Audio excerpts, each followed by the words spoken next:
මේ NPP ආණ්ඩුව විසින් ලංකාවේ නිදහස් අධ්‍යාපනය විනාශ කිරීම සඳහා බරපතල ප්‍රයත්නයන් ගණනාවක් සිදු කරමින් යනවා. මේ සම්බන්ධව විටින් විටේ විවිධ අවස්ථාවලදී අපි කරුණු හෙළිදරව් කිරීම කරා. ඒ වගේම තමයි මේ අවස්ථාවේදීත් විශේෂ හෙළිදරව්වක් කරන්න අවශ්‍ය වෙලා තියෙනවා. ඒ තමයි වෛද්‍ය අධ්‍යාපනය මුදලට විකිණීම තහවුරු කරන්න නීත්‍යානුකූල කරන්න මේ ජාතික ජනබලවේග ආණ්ඩුව විසින් වැඩපිළිවෙලක් ක්‍රියාත්මක කරනවා. මේ සම්බන්ධව කරුණු හෙළිදරව් කරන්න තමයි අද දවසේ මේ විශේෂ මාධ්‍ය හමුව ගන්නෙ. අග්‍රාමාත්‍ය ආචාර්ය හරිනි අමරසූරිය තමයි ලංකාවේ අධ්‍යාපන අමාත්‍යාංශ අධ්‍යාපන අමාත්‍යවරිය විදිහට ඉන්නේ. එතකොට මෙතුමියගේ ප්‍රධානත්වයෙන් මීට මාස කිහිපයකට කලින් පත් කරා ලංකාවේ වෛද්‍ය අධ්‍යාපනය සඳහා ජාතික ප්‍රතිපත්තියක් සැකසීමට අදාළ කරන විශේෂඥ කමිටුව. මේ විශේෂඥ කමිටුව අධීක්ෂණය කිරීමේ ක්‍රියාන්විතීන් ඒක ක්‍රියාත්මක කිරීමේ තත්වයන් මේ සියල්ලම ඍජුවම අග්‍රාමාත්‍යවරිය විසින් අධ්‍යාපන අමාත්‍යවරිය විසින් අධීක්ෂණය වෙනවා. එතකොට මේ කමිටුව විසින් අවස්ථා කිහිපයකදී වෛද්‍ය අධ්‍යාපන ප්‍රතිපත්තියක් සකස් කරන්න සඳහා කමිටුව කැඳවුණා. මේ කැඳවපු එක් කමිටු වාරයකදී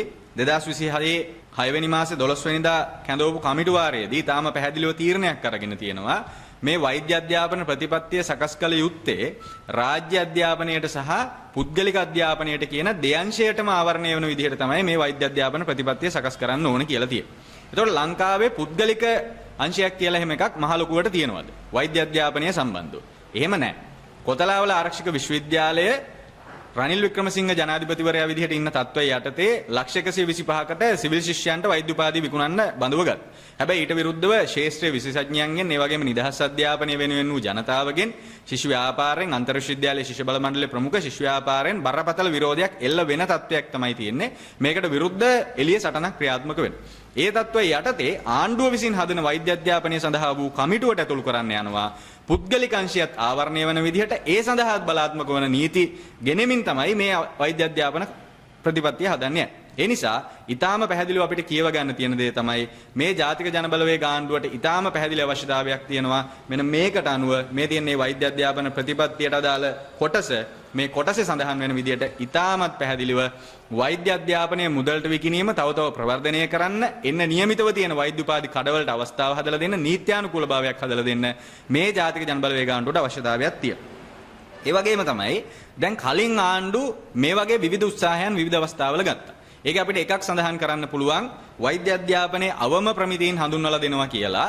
ඒක අවස්ථාවක ගෝඨාභය මහින්ද රාජපක්ෂලාගේ ආණ්ඩු තියෙන තත්ත්වයක් යටතේ මෛත්‍රීපාලලාගේ ආණ්ඩු තියෙන තත්ත්වයක් යටතේ මේ වගේ උත්සාහයන් ආවා. හැබැයි දැන් මේවත් එක්ක යම් විදිහකට වෛද්‍ය අධ්‍යාපනයේ පුද්ගලිකංශයට විවෘත කරන්න හැකි වෙන වටපිටාවක් නිර්මාණය වුණා. දැන් ඒක තමයි මේ වගේනුත් වෙන්නේ. ඒක තමයි මේ වගේනුත් වෙන්නේ. මොකද දැන් කොතලාවල හරහා වෛද්‍ය උපාධිය ලක්ෂ 125කට රනිල් වික්‍රමසිංහ විකුණන්න පටන් ගත්තා. දැනට අනුර කුමාර දිසානායක කොතලාවල ඇතුලේ සිවිල් ශිෂ්‍යයන්ට උපාධි විකිණීම නවත්තනවා. කොතලාවල ආරම්භක මූලික අරමුණ වෙච්ච කැඩෙට් නිලධාරීන්ට විතරක් අධ්‍යාපනය දෙන්න කොතලාවල පවත්වගෙන යනවා කියලා බලයට ආවට හැබැයි කොතලාවල ඇතුලේ ලක්ෂ 175ක් කළා දැන් වෛද්‍ය උපාධිය මේ NPP ආණ්ඩුවෙන් විකුණනවා. ඒතර ඒ තත්ත්වය යටතේ ශිෂ්‍යයන්ගෙන් මේකට විරුද්ධ බරපතල සටන් එනවා. මේ සියල්ලම අදාළ කරගන්නේ නැතුව මේන විරෝධයන් කිසිසේත්ම ගණන් ගන්නේ නැතුව අධ්‍යාපනයේ මුදලට විකිණීමේ අධ්‍යාපනයේටත් පුද්ගලික ප්‍රාග්ධනයට ආයෝජනය කරන්න පුළුවන් වෙන විදිහට ධනකුවේරයන්ට අධ්‍යාපනය විකුණලත් ලාභ ලබා ගන්න පුළුවන් වෙන විදිහේ දේශපාලන ආර්ථික ප්‍රතිපත්තියක යන නිසාම දැන් NPP ආණ්ඩුවට නිදහස් අධ්‍යාපනය කියන්නේ බොරු වචනයක් විතරයි. අදාළ නැති වචනයක් විතරයි. ඉතිහාසයේව තෙපර බෑවට දැන් කිසිසේත්ම තඹසතේකට ඒව මායිම් කරන්නේ නැහැ. ඒ නිසාම මේ වෙද්දී දැන් යෝජනා කරලා තියෙනවා ලයිසියම් එකෙන් වෛද්‍ය උපාධි කඩයක් දාන්න යෝජනා කරලා තියෙනවා. පහුගිය දවස්වල හලාවත මූලික රෝහල සායනික පුහුණුවට පාවිච්චි කරන් තමයි ලයිසියම් එකෙන් ඉල්ලුවේ. ඒකට අවබෝධතාවය විසමුත් යම් ප්‍රමාණයක් සෞඛ්‍ය අමාත්‍යාංශය එක්ක කලින් පැවති ආණ්ඩු තියෙන තත්ත්වයක් යටතේ අත්සන් කරා. හැබැයි දැන් ඒවා යම් විදිහකට නතර වෙලා තියෙන නිසා ලයිසියම් එකෙන් අලුත් යෝජනාවක් ඉදිරිපත් කරලා තියෙනවා. ආසිරි පුද්ගලික රෝහල් ජාලය තියෙනවා.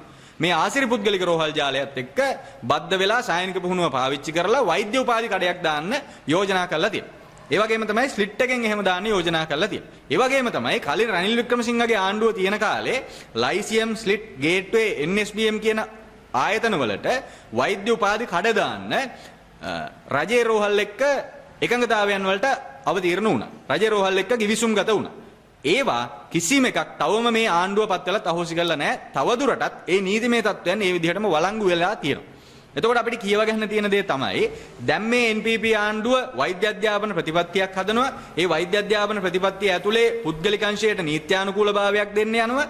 ඒක ගන්න බලාගෙන NSBM ලයිසියම් ගේට්වේ ස්ලිට් කියන වෙද උපාධිකට පොකුරක් මේ වෙද්දී ආරම්භ වෙන්න සූදානමින් ඉන්නේ. ඒ නිසා මේ සමස්තය පැහැදිලි ආණ්ඩුව කරන්නේ එන්න නියමිතව තියෙන වෛද්‍ය උපාධි කඩවලට නීත්‍යානුකූලභාවයක් ලබා දෙන්න, සුජාතභාවයක් ලබා දෙන්න, මෙන්න වෛද්‍ය ප්‍රතිපත්තියක් හදනවා පුද්ගලීකරණය ප්‍රවර්ධනය වෙන පුද්ගලීකරණයට අවස්ථාව තියෙනවා.